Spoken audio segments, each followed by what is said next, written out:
India ने world cup जीत लिया है और वुमेन्स टीम में अगर हम बात करें तो एक ऐसे खिलाड़ी की भी होनी चाहिए जिससे पूरे वर्ल्ड कप सीरीज में स्क्वाड में जगह नहीं मिली और उसने एंड में आकर के क्या कीर्तिमान रच लिया। ये हम बात कर रहे हैं शेफाली की और सर हमारे साथ मौजूद हैं। देव सर से समझते हैं कि कौन है वो महान खिलाड़ी जिनको अभी तक जगह नहीं मिल रही थी और आते ही उन्होंने नया कीर्तिमान रच दिया था। जगह तो मतलब मेन स्क्वाड में तो छोड़िए, रिजर्व्स में भी जगह नहीं थी। बट वो कहते हैं ना कि मतलब किस्मत में अगर लिखा हो तो मतलब कुछ भी हो सकता है। मतलब एक तरह से शेफाली की डेस्टिनी थी वर्ल्ड कप में खेलना, वर्ल्ड कप जीतना। तो ऑल्दो वो 15 मेंबर के स्क्वाड में भी उनको सेलेक्ट नहीं किया था, रिजर्व्स में भी नहीं था और बहुत अनलाइकली लग रहा था कि मतलब जब प्रतिका रावल जो हमारे ओपनर थी, जब वो बांग्लादेश के अगेंस्ट जब इंजर्ड हो गई तो मतलब ये लग रहा था कि शायद हरलीन देओल से ओपनिंग करवा लेंगे। शेफाली का नाम कहीं पे भी मेंशन नहीं हो रहा था, लेकिन सेलेक्टर्स को शायद फेथ था। उनको लगा कि शेफाली का जो ओवरऑल जो रिकॉर्ड था उनके परफॉर्मेंस के चलते उन्होंने हमें 2020 का जो T20 वर्ल्ड कप का जो फाइनल था वहाँ तक उन्होंने पहुँचाया था।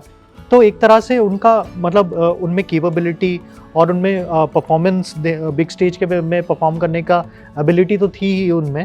तो मुझे लगता है सेलेक्टर्स ने वो उस चीज़ पे ध्यान दिया। और एक और चीज़ जो शेफाली की तरफ जो काम की वो थी कि उन्होंने अपने बॉलिंग पे बहुत काम किया।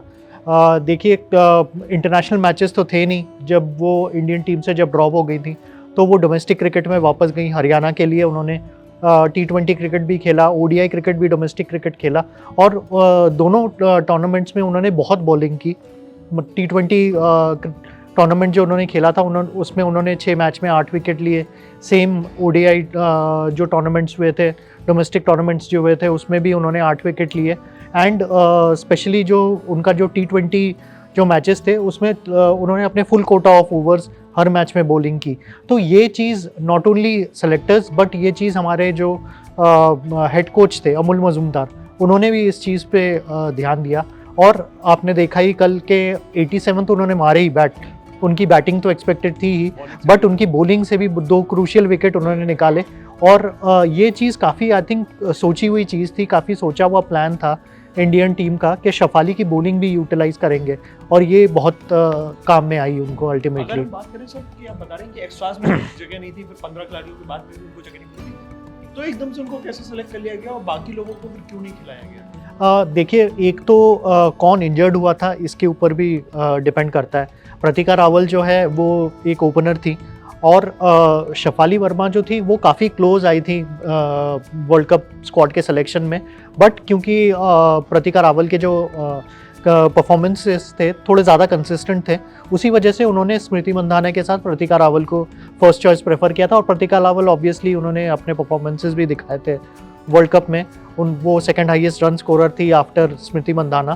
तो ऑब्वियसली एज ओपनर उनको ही फर्स्ट चॉइस मिलनी चाहिए थी।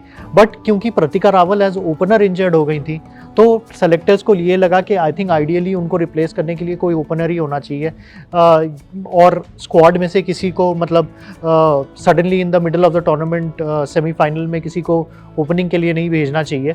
तो इसीलिए उन्होंने डिसाइड किया कि शेफाली वर्मा जैसे एक ओपनर को मौका दिया जाए। तो देखिए कहते हैं ना कि जो आपकी किस्मत में लिखा होता है वो आपको मिलता जरूर है और ऐसे ही शेफाली को शायद वहाँ तक फाइनल में आना था और हम लोगों को वर्ल्ड कप जितवाना था, वो उन्होंने भरपूर कराया और हम लोगों को मजा भी आया है। देखने में भी मजा आया था कि कैसे इंडिया की टीम ने जो ऑस्ट्रेलिया को 7 बार के विनर्स को हराया था, भाई मजा आ गया। फिर उसके बाद साउथ अफ्रीका की टीम ने भी बड़ा अच्छा गेम खेला था, बड़ा अच्छा चेस करने की कोशिश की थी, हालांकि अनसक्सेसफुल रहे, पर कोई बात नहीं। गेम जो है आप कह सकते हैं cricket is not know more a gentleman game, it's an everyone's game now. तो कहीं ना कहीं देखते रहिए ऐसी हमारे वीडियोस भी और क्रिकेट से जुड़ी हर खबरें भी हम आपके लिए लगातार लाते रहेंगे। बने रहिए हमारे साथ। Thank you for watching. Thank you.